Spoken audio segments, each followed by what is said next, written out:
I loved Zaya a long time ago, and then one day it left my collection. Finally this past year, I got it back. I still love it. I understand why it left, but I think this time it stays. Hi, I'm Alex Radcliffe from Board Game Co., and today I'm reviewing Zaya Legends of a Drift System, a sandbox adventure game of a whole lot of different things molded into one of the most epic space adventures you'll ever have. An epic space adventure that can potentially drag a little long at times, but also has the most satisfying moments the longer you play it, which gives it a bit of a double-edged sword. Let's go ahead and dive into this. This is a sandbox game. The goal of the game is to get as many fame points as possible, ideally more so than the other players. You're going to be tracking that over here on this track up here. You're going to be choosing a marker point of how many fame points you're going for, 5, 10, 15, 20, in theory any number that you want, but those are likely the more common ones. You're going to be choosing that as the reference point as far as what you're trying to do in this game, and then pursuing that aggressively because there are different strategies depending on whether you're playing a shorter, longer, longest, or longest of the longest game lengths. This is a game which a variety of things can get you fame points. You can go ahead and simply roll a 20-sided die. If that was a 20, that would have been super cool. You can roll a 20-sided die over there, and every single time you get, so that's not entirely true, once per turn when you roll a 20-sided die, you can get 1 fame point. So luck is there, but not like I got really, really lucky this turn and now I'm completely winning the game. Additionally, every single time you upgrade your ships, you're going to have a stack of ships over here. You're going to start with a level 1 ship, and then you can upgrade to a level 2 ship, and then eventually a level 3 ship, and when you do so, you'll get a fame point for that as well. There are a variety of other things we're not done yet. Every single time you deliver cubes to a planet as a merchant, whenever you deliver 2 cubes to a planet, you go ahead and pick up, buy some orange spice over here, turn around and drop it off and low off on the outlaw planet over there. You'll get 2 points for every single time you do that. You'll get points every single time you accomplish a mission. There'll be a whole deck of mission cards you have, and these will all give you points that will give you points for accomplishing different missions, whether positive or negative, whether not outlaw or outlaw. I think those are the 2 categories, non-outlaw and outlaw. You'll get points for that as well. You'll get points for taking down outlaws. Whenever you take down another player with a bounty on them, you'll get a fame point for that as well. There's a variety of things you can do in this game that will all catered towards giving you fame points. Something as simple as wandering across the galaxy and flipping these over may give you a fame point, or may give you a single credit, or may give you nothing at all. That wasn't actually planned. I'm happy they set up that way. Those are the 3 options for exploring the galaxy. Getting either a fame point, getting nothing, or getting some credits along the way. So there's a whole lot of stuff you can do. You're going to be slowly exploring and uncovering the galaxy, moving from location to location as you add tiles to the board, lining them up with their specific region. That actually would be like coming off the sun over there. You'd die if you went that way, but you can slowly expand and create the galaxy as you go, wandering around, connecting the points on the galaxies as you wander, create, explore, add tokens to the board. That token you explored now shows up over there. You can go ahead and try to gather that and see if it's, no, that's a credit over there, but we already knew that over there. And so that's what's happening in this game. You're exploring, you're gathering, you're becoming a merchant, you're taking things down, you're shooting things, you're being shot at, you're activating your shields, which is a good time to dive into the action system in this game, how you run your actual turn. You see, in Zaya, what you're going to do is you're basically going to do stuff until you can't or don't want to do stuff anymore. I say can't or don't want to because some of the things are an economy system. You have a limited number of these tokens, these arm tokens in place to use them on the various resources you have. And sometimes it's because you can do as many things as you want, but the consequence for doing said things sometimes means your ship goes boom, and your ship going boom is something you do try to avoid. Well, for the most part, you just try to avoid it. There's no clever way of saying it. You just try to avoid your ship going boom in this game. You see, what you're doing on your turn is you have a variety of actions you can take, but many of them are going to involve using these markers to activate specific armaments on your ship. You're going to start the game with some credits you can use to spend on different things, and one of the things you're going to want to get your hands on early on is an engine. You see, when you activate an engine, you can go ahead and, depending on the level of the engine, defines the die you roll. In this case, we have a level 2 engine that costs us 2,000 of our 3,000 starting credits, and whenever we activate it, we get to roll an 8-sided die, and we move that many spaces across the galaxy, 7 over there. That's very helpful. Now, we do have to be mindful as we travel that some of the actions you want to take will interrupt movement. Other actions are free actions along the way. Wandering along over here to go ahead and pick up this token, that's a free action, not a problem at all. Wandering to a mission point, free action as well. You can go ahead and draw some missions, choose a mission that you want to have. You can only have 1 mission at once, but you could choose to discard other missions and draw new ones. And a few other things will be free actions, but for the most part, the main things you're going to want to do are going to take actual dedicated actions. So perhaps we wander through the shield, we're going to roll a die to see how or what happens as we do. We're going to roll a die to wander into the nebula. Every single barrier in Xayah has a different way that the game interacts with it. In this case, this element over here, this barrier, is potentially going to lower our energy as we wander in, and we'll see, and we have a 10, which is literally the worst possible thing you can get on that roll. That's pretty bad. That means we're going to lose 10 energy, although you could potentially use your shields to mitigate around that damage. There'll be different things in Xayah, different things that will either completely destroy your shield or your ship with no saving grace, or things that potentially do damage or cause you to lose energy, but with you having the ability to go ahead and activate any shield modules you have in place. These modules over here, you can go ahead and activate another one, roll a 6-sided die and mitigate, and we reduce that energy loss to only 5, and that means we go from 8 to 3 energy. Not the best turn, but at least we had a decent saving grace around it. We'll wander into the nebula, we'll wander over to the harvester, and we'll go ahead and harvest, which probably is a mistake, because every time you want to harvest,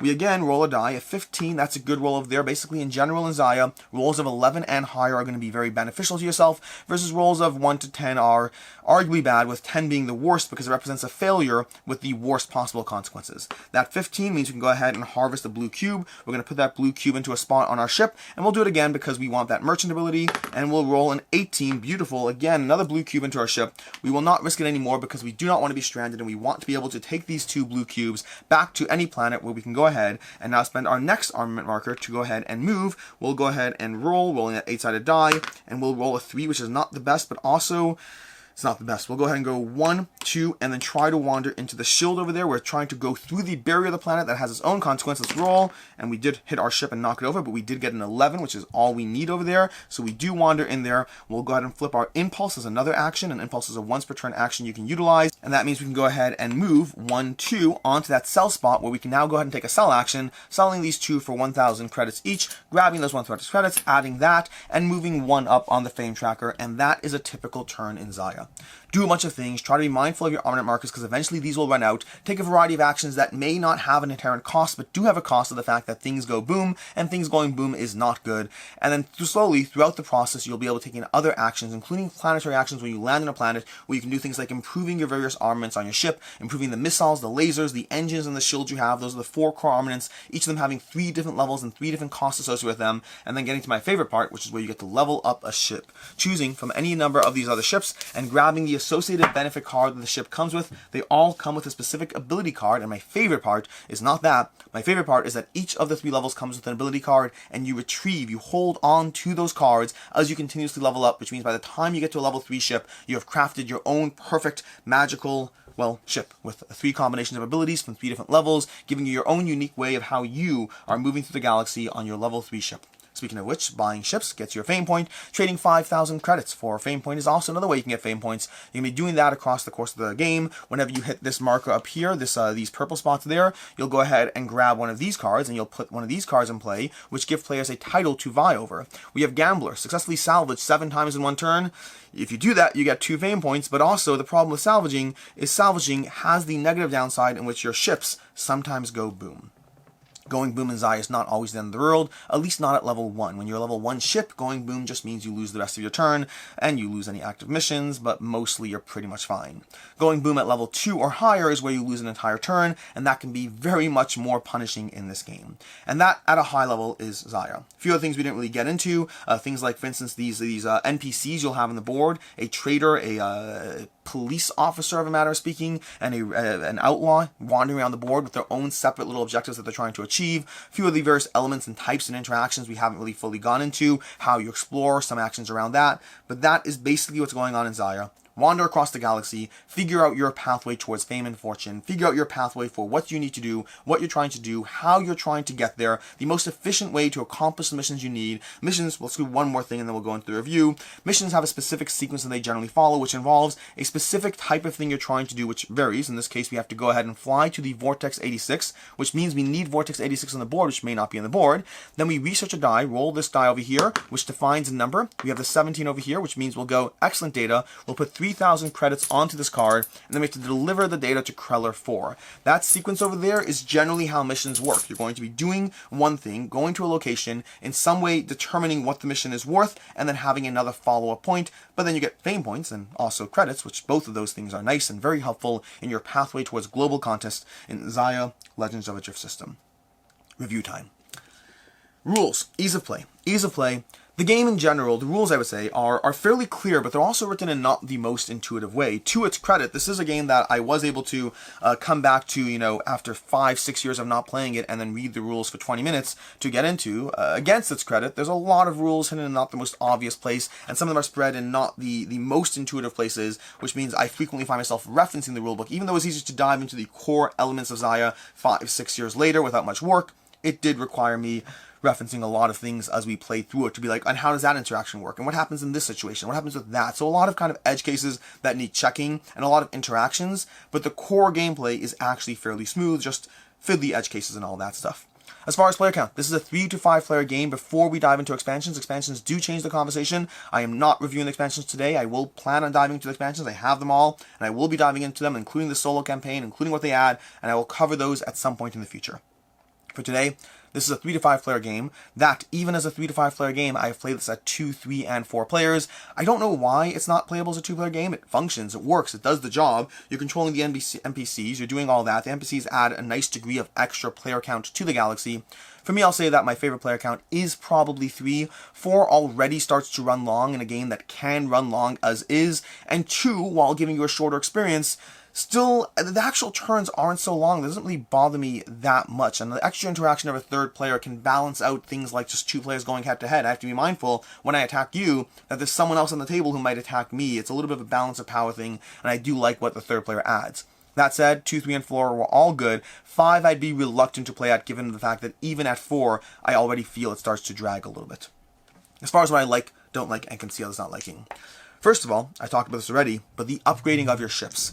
These ships over here, in general, to begin with, they already give you fun shapes and fun abilities and different small little adjustments, different impulse values, different energy values, different ways that they structure their ships, and those different ways, even though they seem small, are fairly impactful. But then, additionally, on top of that, these cards over here are just, they're incredible. We have things like, let's go ahead and just so, immediately after rolling any die, we can spend 1 energy and re-roll. That's huge. That gives you a get-out-of-jail-free card once per turn for all those horrible rolls you're otherwise making. Go ahead and pair that up with the Lone Drifter, where you're going to go ahead and have maintain movement momentum as you wander through the galaxy, or we're going to have the Shuttle Bay for all these different abilities you have and all these ships. They're all impactful, and the way you build out the custom combination of a ship is incredible. I love that part of the game.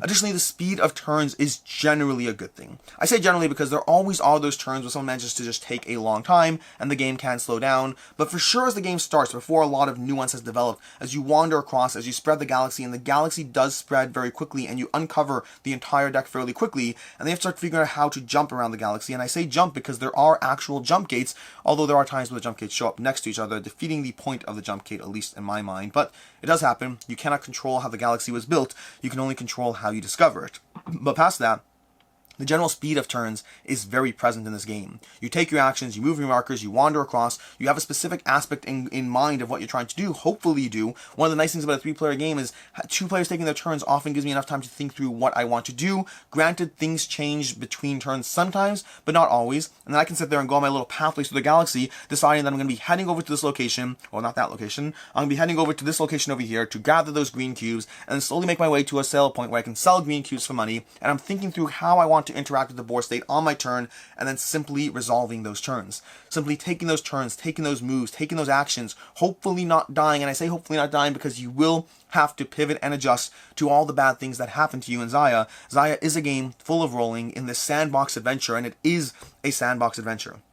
It genuinely does feel like you can choose your pathway forward. Do you want to arm up your ship and simply take down other players, stopping them from getting the victory, and hopefully when they become an outlaw, and inevitably at any point in the game, someone will at some point become an outlaw. Now you could upgrade your ship and then you'll stop being an outlaw, or you could just die, no one hunts you down when you're dead. Those are all viable options, but there will always be times when having a bunch of missiles and a few lasers on your ship are the way to go, but also you could just be a merchant, or you could just go exploring, or you could just take risk after risk, building things up, turn your economy in, start gathering as many goods as possible and just taking them to the nearest location and selling them, and just trying to buy your way to infamy.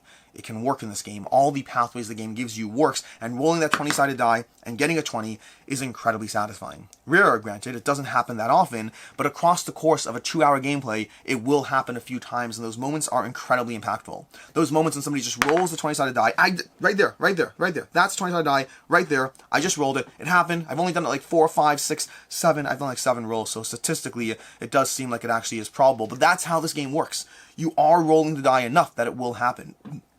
You are taking actions frequently enough. You are harvesting. You are defending. You are doing well, defending doesn't roll a 20-sided die. You're doing a lot of things in this game that result in you rolling. And so those 20-sided rolls, while not common, they happen. And they're cool when they do.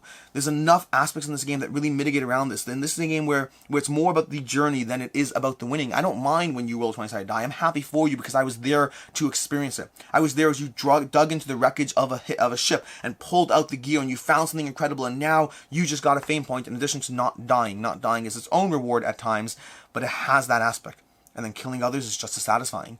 Loading up your ship and having someone with their mission ready to cash in 5,000 credits at their destination, and you hunt them down and you take them out. And not only do you take them out, you also get a fame point for taking down a bounty hunter. You are just rewarded for this game in all the different pathways you can take. It is immensely fun to kill your opponents in this game.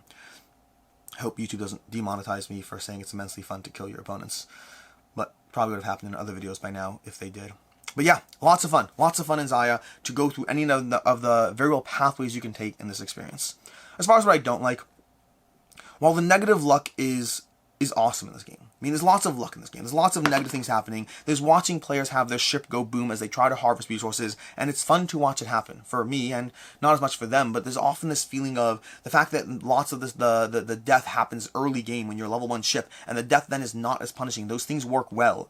But negative luck can also be too much in this game. Negative luck, having things not work out, having your ships fail, your missions fall apart, losing all the things you've worked towards, while at times it's not a bad thing, and at times it adds to the experience, the journey, the story that Xayah is telling even as you play it. Sometimes it can be too much. Sometimes you have those games where everything is failing, where you never get to accomplish a mission, where you constantly are falling apart, whether all together as a team, or not team, it's a competitive game, whether all the players together, or whether some players doing so and other players succeeding. You have those aspects, but it can be too much. It can make the game drag, and especially if you're playing a game to 15 or 20 fame points, sometimes it drags already as it is, and so you want to be mindful of the engine of the game. You want to be mindful of how fast things are moving, when to take risks, and when to play it a bit safer, because sometimes playing it safer is a little bit slower, but you'll actually be able to upgrade your ship to get to the next point and to actually make progress in the game. Sometimes the negative luck is just a bit too much. That was the 18. It would have been cool if it was another 20. And then secondly, the game, at least the game's start, can get to be a bit repetitive across multiple plays. The game, as you dive into this game, as you try to explore, as you build up, you go through a fairly rote motion of what you're doing. You're either building up your ship to take down others, or you're building up your ship to be a merchant. Those are the primary pathways you're going to choose. There's all these peripheral aspects you can explore as you go through it, but those are often the primary aspects, like you being more of a merchant or more of a fighter. And how do you want to pursue those objectives? How will the galaxy develop to suit those objectives? But 5, 6, 7 plays into Xayah, at a certain point, the start of the game, the early game, feels a bit similar. It feels like you're getting a bit of the same experience every single time, and that can take away from the first hour of the play before you've really developed and launched and developed what the game is doing. The titles of the game, one of my favorite parts. Probably should have included the titles in one of the things I do like, because the titles are an absolute blast. Having these objectives to go for, Survivor, become stranded in a nebula, then return to full energy at a planet. That is hilarious. These titles over here, they just give you different fame point rewards for doing different things, and they're all fun and entertaining in what they do. They're amazing. But the game can be a bit repetitive until you get to those fun things, until the galaxy is fully explored, until you're leveling up your ships, until you've built out a host of things on your ship. The game falls into a bit of a repetitive pattern. And then lastly, and I kind of touched upon this with the negative luck aspect, but sometimes Xayah can feel like it's too long for the experience it gives you. At 2 hours, I think Xayah is an incredible game. But the problem is sometimes Xayah can just do 3 hours. And at 3 hours, because of the repetitive aspects of what you're doing, and especially combined with things failing, sometimes Xayah can feel a bit longer. But playing a shorter game of Xayah is not as satisfying. So you're stuck in this aspect where my ideal, my perfect Xayah experience, which does happen, is a full 20-point game of Xayah that takes 2 hours. But also a 20-point game of Xayah can take 3 hours. or a 15-point game of Xia can take 2.5 hours. And those feel a drop longer than the experience I'm getting out of it because of the fact that a lot of what you're doing is the same turn to turn. Even if the story you're crafting and the exploration and other elements differ, there is enough overlap of similarity of the actions you're taking. As far as I can see others not liking, first of all, I said already, decent amount of luck. Worth repeating. You're going to be rolling these dice a lot in Xia, and if you're not comfortable with the fact that sometimes you will crash into a barrier 3 times in a row, even as your opponent just wanders straight past you into the planet you're going to, you have to be comfortable with that. You have to be comfortable with those things happening in this game because they will happen in this game, and I think the luck balances out across the plays. Even those 20-sided dice, as you roll them, will balance out nicely, but sometimes you just will have a sequence of bad turns and your opponents will not, and that can feel punishing. Additionally, being killed or targeted, while the game is fairly forgiving it, especially at the earlier stages, it's less forgiving at later stages, and even at earlier stages, you're still losing the rest of your turn, which is not a small thing, granted, or losing your mission that you're wandering around, about to cash 5,000 credits, and congratulations, you don't lose your next turn, you just lost 5,000 credits. That could have been your level 2 ship, that could have been your engine forward, and you will die in this game. Players will target you, the enemy will target you, or you'll just crash into literally the sun, the star in the middle of the planet, and just go poof. You have to be comfortable with death in this experience. And then lastly, I'll say the missions are fairly samey.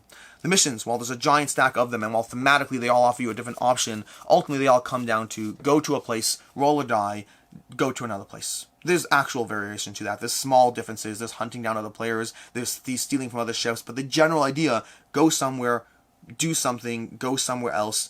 Granted, a lot of missions can be boiled down to that formula, but in Xia they do feel formulaic, especially as you continue to dive into the game. And this might be one of the expansions they have. I don't know. I know they have another expansion that's like a deck of cards. It might be addressing this. I don't know what the expansions do past the fact that one of the expansions has a solo campaign, which I absolutely will be diving into. Which brings us to final thoughts on Xia. Xia is both one of the most incredible gaming experiences I've had. It's easily the best sandbox game I've played, and it does so many things ridiculously well, and it's a game that I'm happy I got back, and I'm happy that I have it, and I'm particularly happy that there's a solo campaign that I can dive into it and experience this game with all the fun of the experience, but with like zero of the downtime, and just be able to dive into it 15, 20, 30 times. I don't know how many games there is in the solo campaign, but I plan on going through all of them. Whether I will or won't is a different story. Sometimes plans change, but I want to. I like the core engine of what Xia is doing. It gives me such an enjoyable, such a rewarding, such a positive experience where you can build things up, you can develop who you are in the galaxy, you can choose and craft your pathway to victory, and it does a lot of things amazingly well. I also understand why it left once upon a time. Why I both loved this game, and then at a certain point a long time ago, when I first dove into this like 6-7 years ago, I also understand why it left, and that's because while Xia does so many things well, it does fall into a bit of a repetitive motion of what it's doing, and it is victim to too much of the luck getting in the way, and the experience dragging out a little bit longer than what I want it to be. Honestly, the thing that makes me certain that it's sticking around, at least for right now, is that solo campaign, because when it comes time to tabling this for game night, sometimes I'll pick it and sometimes I won't. It kind of depends on what I'm willing to sign up for. Do I want that full 20-point experience? But it might turn out to be a 3-hour game, and I'm not sure if I'm in the mood for 3 hours of Xia right now. I'm in the mood for 2 hours of Xia, but that also might be a sub. It's that constant balance, that constant back and forth. I both love this experience while also understanding that at least core game, it's not a perfect experience for me either. For me, this is a 4 to 5. Really solid, really good, a little bit repetitive, and a little bit long, and all of those combine into what is the best sandbox game I've played, but also I've gotten rid of most of my other sandbox games until now as well. Speaking of which, as far as game recommendations, first of all, Merchants and Marauders. Merchants and Marauders is the first sandbox game I learned to love, and it's a sandbox game that again stuck around for many, many years before I realized that I wasn't really always interested in 4 hours of Merchants and Marauders. I love that game, I do, but it can run a little long for the experience it provides. And then secondly, in what is probably the closest sandbox game that I really do love, although it's a very different experience, Vindication. Vindication from Orange Nebula, while not a true sandbox game in the style that Merchants and Marauders or Xia or Western Legends or any of these other sandbox experiences are trying to give you, I do find Vindication gives me the same feeling of trying to find a pathway forward, of trying to craft how I'm going to win in a very different engine, but one that is often a lot shorter, while giving me the same puzzle and experience, and an excellent experience at that. Until next time, I hope you enjoyed this video, hope you found it helpful, and I'm Alex Radcliffe from Board Game Co., and I hope you have a good one.